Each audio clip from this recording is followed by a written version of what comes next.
brought to you by Silver Pumps. Top quality और consistent performance के लिए सिर्फ सिल्वर पंप्स, नाम याद रखना। लेफ्ट हैंड से खेतों से कुछ लोगों ने पथराव किया, हथियार लहराए।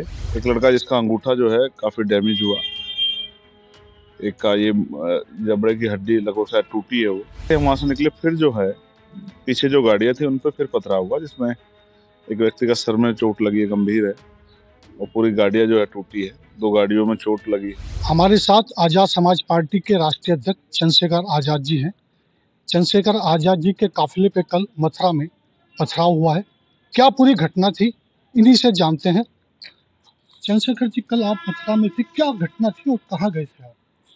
देखिए, मथुरा में 3 बड़ी घटनाएं हुई। पहली घटना जहां 2 बच्चों की शादी में हिंसा हुई और एक बहुत बड़ा सामाजिक अपमान उस परिवार को झेलना पड़ा। उस परिवार की ये इच्छा थी कि मैं वहां जाऊं। जब मुझसे बात हुई तो मैंने उनसे कहा कि मैं बहुत जल्द वहां आऊंगा। तो मैं सबसे पहले उस परिवार से मिला, फिर उसके बाद माठ थाने में एक गांव पड़ता है, वहां वासुदेव बघेल साहब जो हैं, जिनकी हत्या कर दी गई, परिवार का ये आरोप है। और हालांकि वो 302 में जो है, कोर्ट ने भी उस मुकदमे को 306 से 302 में तरमीम कर दिया है। उनको उनके साथ विवाद हुआ और रात में उनको बुलाकर मारकर जो है पेट से लटका दिया गया। उसमें जो बाकी आरोपी हैं जिन्होंने बघेल साहब की हत्या की है, वो खुलेआम घूम रहे हैं। परिवार का ये डर है कि उनके साथ कोई बड़ी घटना घट सकती है। ये चिंता पहले परिवार की भी थी और ये चिंता दूसरे परिवार की भी थी कि हमारी सुरक्षा व्यवस्था सुनिश्चित की जाए, जो आरोपी अभी गिरफ्तार नहीं उनको गिरफ्तार किया जाए। फिर तीसरी घटना है जो सुरीर थाने की, जहां पर गोली चली है और दलित समाज का एक व्यक्ति जिंदगी मौत के बीच अस्पताल में लड़ रहा है। ये भी नहीं पता कब उसकी जान चली जाए, और वहां पूरा समाज डर के साए में। मेरी परिवार से बात हुई थी और मैं कल परिवार से मिलने गया। जैसे ही मैं लगभग उस गांव से 1 किलोमीटर पीछे था तो मेरे पास सूचना आई कि पीछे से लेफ्ट हैंड से खेतों से कुछ लोगों ने पथराव किया, हथियार लहराए और लोगों को आक्रोशित करने का एक सोचा समझा षड्यंत्र किया। कई लोगों को चोट लगी। जब मेरे पास ये सूचना आई तो मैंने गाड़ी रुकवा ली और मैंने उनसे कहा कि आप आ जाओ। पीछे 20 से 30 गाड़ियां थी जिन्होंने ये सब अपनी आंखों से देखा और जिनको गाड़ी पर पत्थर लगे। एक लड़का जिसका अंगूठा जो है काफी डैमेज हुआ, एक का ये जबड़े की हड्डी लगभग शायद टूटी है, वो सर में भी चोट लगी। तो कई लोगों को नुकसान हुआ। मैंने एडमिनिस्ट्रेशन के लोगों पे गुस्सा भी किया। हालांकि मेरा ऐसा नेचर नहीं है, लेकिन जब इस तरह की हिंसा होती है, मेरे साथ कोई बात होती तो शायद मैं चुप रह जाता, लेकिन अगर कार्यकर्ताओं के साथ, मेरे परिवार के साथ कोई बात होगी तो मैं उसी परिवार के लिए तो वहां गया था। तो उस चिंता से मैंने अधिकारियों से सख्ती से पूछा कि भाई आपकी कानून व्यवस्था क्या है। एक जिले में मौजूदा वर्तमान सांसद जो है और इतना समूह जो है जा रहा है, उसकी अगर आप सुरक्षा व्यवस्था नहीं कर सकते तो आप लोग क्या कर रहे हो। हालांकि कल मुझे वो पुलिस हालांकि ये होना नहीं चाहिए, लेकिन असहाय नजर आई। मैं वर्दी का बड़ा सम्मान करता हूं और मैंने देखा है कि क्योंकि उनके माथे पर अशोक चक्र होता है, अशोक चिन्ह होता है, तो मेरे मन में ये भाव जो है बचपन से है कि ये हमारे रक्षक हैं और इनका सम्मान और मनोबल ऊंचा रहना चाहिए। लेकिन कल मैंने वहां पुलिस को, खाकी के इकबाल को कमजोर होता देखा। आप देखो, आपने सुना होगा कि पुलिस मुझसे कह रही थी कि आपकी सुरक्षा जरूरी है, आप गाड़ी के ऊपर ना खड़े। आप समझो कैसे हालात है कि वो मुझे गाड़ी के ऊपर खड़े होने से रोक रहे थे। ये सब आपके सामने, मीडिया के सामने, मीडिया के साथियों ने भी देखा। उसके बाद मैं परिवार से मिला और जानबूझ के वहां बाबा साहब अम्बेडकर के पार्क में स्टैचू को खंडित किया गया। इसलिए किया गया है कि एक जो है उस तरह की सिचुएशन बने। फिर वहां से जो है हम लोगों को वापसी पुलिस ने कहा कि आप दूसरे रास्ते से निकल के जाइए और हम आपको ये जिला जो है क्रॉस कराएंगे। हम जब तक आप अलीगढ़ नहीं जाएंगे हम लोग आपके साथ जाएंगे। और जैसे हम वहाँ से निकले फिर जो है पीछे जो गाड़ियाँ थी उन पर फिर पथराव हुआ, जिसमें एक व्यक्ति का सर में चोट लगी है, गंभीर है, और पूरी गाड़ियाँ जो है टूटी है, 2 गाड़ियों में चोट लगी है। तो ऐसा लगा कि जानबूझ के चिन्हित करके जब हमारी टीम निकल जा रही थी तो पीछे से धोखे से जो है हमला किया जा रहा था। और इसमें मेरा संदेह ये भी है कुछ लोकल पुलिसकर्मी भी उसमें शामिल है। तो जब इस मामले की मैंने मांग की है न्यायिक जांच हो, क्योंकि पुलिस ने एक स्टेटमेंट इस तरह का दिया है और वो बड़ा राजनीतिक स्टेटमेंट है कि खंडन किया जाता है। उन्होंने ये भी कहा कि घटना हुई है, झगड़ा हुआ है, पथराव हुआ है, लेकिन ऊपर खंडन भी लिख दिया है। तो मैं पुलिस की मजबूरी को समझ सकता हूँ। उनको सत्ता पक्ष को खुश करना है, वहाँ बीजेपी के एमएलए को, मंत्रियों को, बीजेपी सरकार खुश करना है, लेकिन उस खुश करने के चक्कर में वो संवैधानिक जो गरिमा मर्यादा है और जो ड्यूटी है, अपने कर्तव्य का पालन जो है ईमानदार से करते तो मुझे शायद खुशी होती। अगर वो अच्छा काम कर रहे होते, आप सोचो, तो वो अगर वहाँ कानून का राज होता तो गोली क्यों चलती, बारात में हमला क्यों होता। ये सब चीज़ें इसलिए नहीं हुई क्योंकि वहाँ खाकी का इकबाल राजनीतिक दबाव में कमजोर पड़ा है। ये मेरे लिए बड़ी चिंता का विषय है।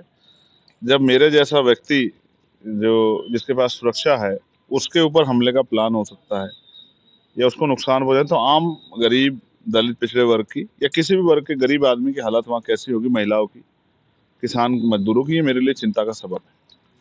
आपने पूरी घटना बताई, आप इसके पीछे क्या मानते हैं कि किन लोगों का हाथ हो सकता है ये सब करने में? देखिए, ये पुलिस को जांच करना है और जांच करके पुलिस, वो कोई हो, किसी जाति के, धर्म का, और जिसने पूरे जिले का माहौल, सोचे अगर मुझे वहाँ कुछ हो जाता है, किसी और की जान चली जाती है, कोई और बड़ी घटना, कुदरत के आशीर्वाद से वो नहीं हुई, प्रकृति ने उसको संभाला।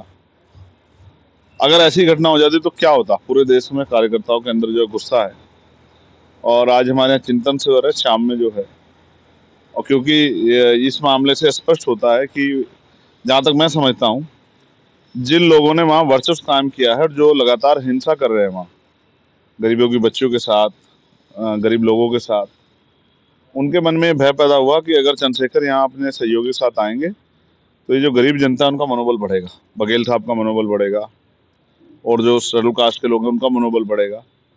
तो इनका मनोबल बढ़ेगा तो फिर हम इन पे हिंसा नहीं कर पाएंगे, इसलिए इनका मनोबल गिराओ।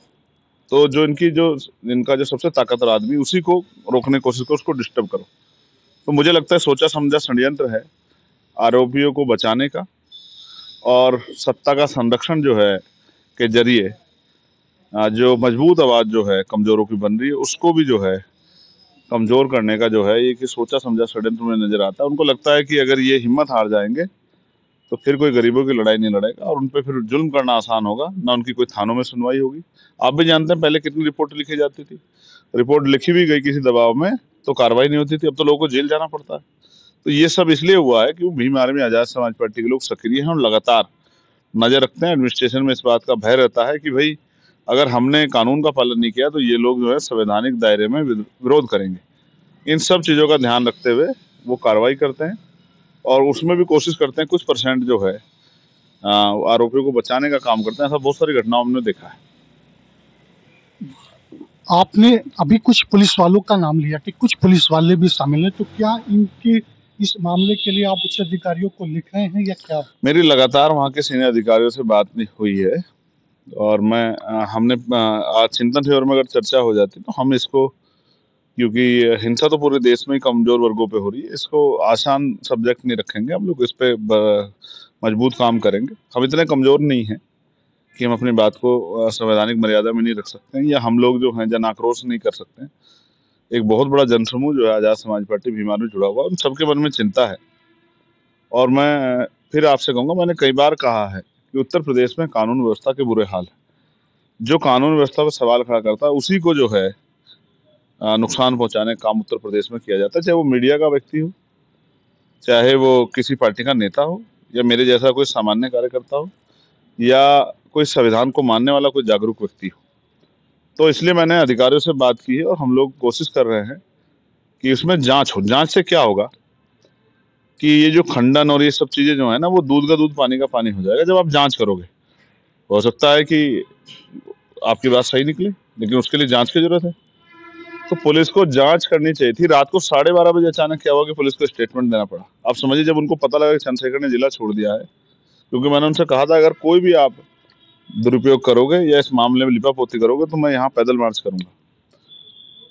मैं आपके माध्यम से कहना चाहता हूँ कि ये मेरे लिए बहुत गंभीर घटना है। भीम आर्मी आजाद समाज पार्टी के कार्यकर्ता मेरा परिवार है, मेरा अपना है। गरीब मेरा अपना है, किसान, मजदूर, महिलाएं जिनके सम्मान के लिए हम लोग हैं।